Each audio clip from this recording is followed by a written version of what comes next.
if you could tell everybody what's your name and where you're from. Sue Stevenson, and I'm from Frankston, Victoria in Australia. Fantastic. Sorry, just ask, is that Melbourne?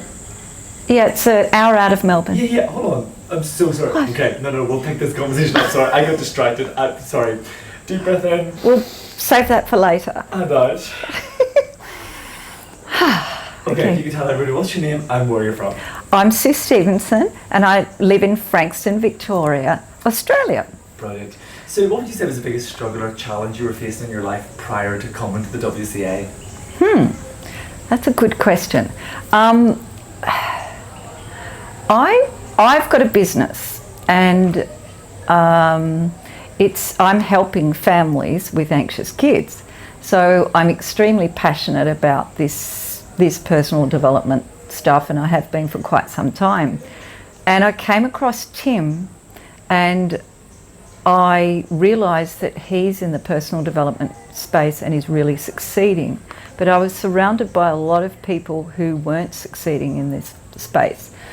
And I was gradually succeeding, and I've been having quite a bit of success, but I found that I was sabotaging myself.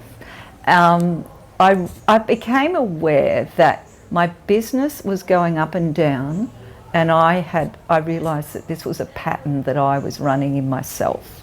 And I knew that to be a great leader of my business, I needed to get my shit together, and I needed to be a confident leader who didn't have blockers that were going to get in the way.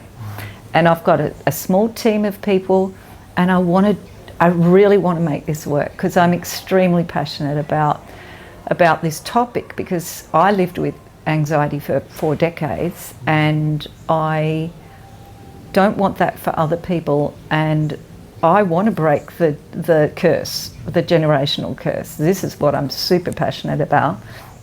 And I want kids, our future kids, to be able to step into their greatness, because I know I missed out on that as a kid.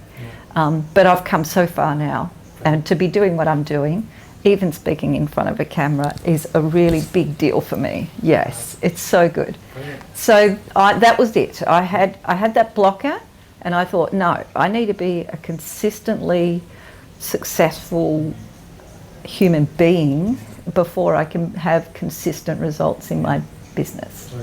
And for you, having gone through these 5 days here at WCA, what would you say has been your biggest breakthrough that you've experienced from being here? Oh, well, my biggest breakthrough was realising that my deepest blocker had been, and I thought I'd overcome it, but I hadn't, was that I still didn't believe deep down that I was worthy of the success that I was creating, which is, was a big deal. So it was a really deep not enoughness. I call it not enoughness. Yeah. And the family that you've met here at WCA, how important have they been in your journey in this chapter over these past 5 days? What would you say about the WCA new, now chosen family?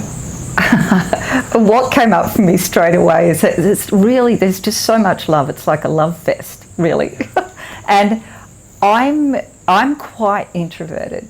I'm a pretty introverted person, but I've been able to connect with every single person, and it's been a real loving energy, and I love that because I am a sensitive person, so I'm very compassionate toward other people, but I've been receiving it too, so that's been really awesome. A lot of beautiful souls, I'm surrounded by, which is lovely. And if there was one thing that you know you're going to implement or do differently now when you return back to Frankston, Australia, what's that going to be? Like, what's the new thing that's... I'm so going to be a world-class leader, living a world-class life with no limits. Love it. And last but not least here, for people listening right now who's maybe thinking about coming to WCA, they've gone through the LMA, they're in a similar position to where you have been as well, they want more transformation, they want more growth, they're still on the quest of figuring themselves out. Yeah. What advice would you give to someone listening right now who's maybe sitting on the fence thinking, should I come the whole way to Koh Samui, Thailand? What would you say to those people? Maintain the momentum, because when we lose that momentum, we can slip back. And you know, if you've done this much work and you've come this far, keep going. And you know, when you maintain that momentum, you can keep scaffolding and building yourself up. And that's what this is all about. And for me, it's also about building other people up. So you build yourself up, and we're spreading that energy, and we need so much more of that in this world.